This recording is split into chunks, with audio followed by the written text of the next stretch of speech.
Okay, second half of the book, The Giant. The giant glared fiercely at them as they came through the barn door, but he made no move in their direction. If anything, he hunched himself farther into the corner where he was sitting. Hiya, Josephs! Evan cried. He thought he saw a faint smile flicker across the giant's face, but his head was in the shadows, and Evan couldn't be sure.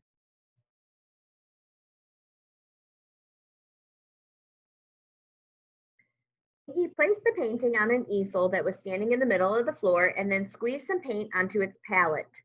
He worked quickly and expertly, first sketching out the giant's outline with some reddish brown paint, then modeling the individual features with white, yellow, pink, and several shades of tan.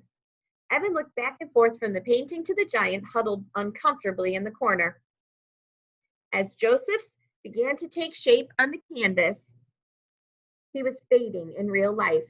Soon you could see right through him into the barn wall behind him. Look, Grandma, Evan whispered. Mrs. Bell nodded. She was watching.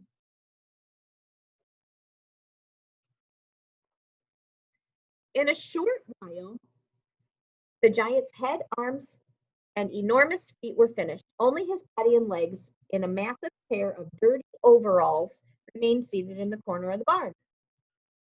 Iggy roughed in the folds and creases of the fabric with some dark gray and then reached for a new tube of paint and squirted a large blob right of lavender onto his palette.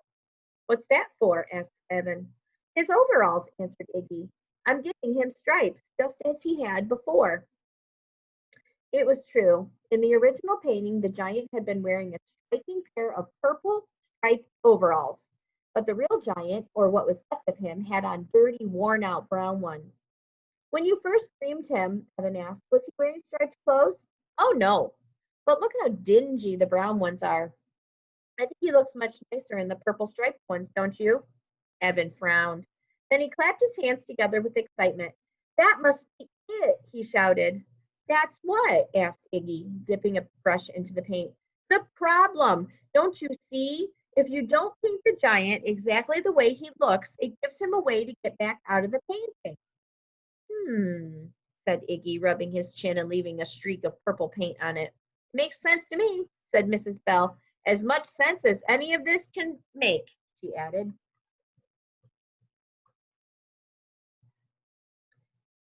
You could be right, said Iggy thoughtfully. Do you see the painting there? He pointed to a picture leaning against the barn wall, the outermost of a large stack. It showed a grassy field, a clear blue sky, and a blazing sun. There used to be a frog there, said Iggy. I added sunglasses when I painted him, and he got away several weeks ago. Do you always dream about giants? Asked Mrs. Bell. Of course not, said Iggy. There was that little banana man. I had to chase him all over the house as I was painting his picture. I painted him some lovely jogging shoes, and he's gone too. Iggy scraped off the lavender paint that he had begun to put on the canvas and finished the giant's overalls with brown just the way they looked. As he completed his last brushstroke, the giant faded away completely. Iggy handed the painting to Mrs. Bell. This should be all right now, he said. Just be careful not to bump it until the paint dries.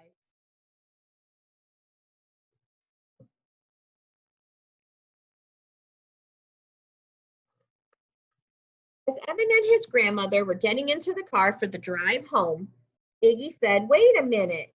He ran back into the house and returned a few minutes later carrying a package. This is for you, Evan. I'm really grateful for you to solve my problem. I suppose I should have figured it out myself, but I never had been very practical. Evan unwrapped the package on the way home, and it was, as he had suspected, a painting.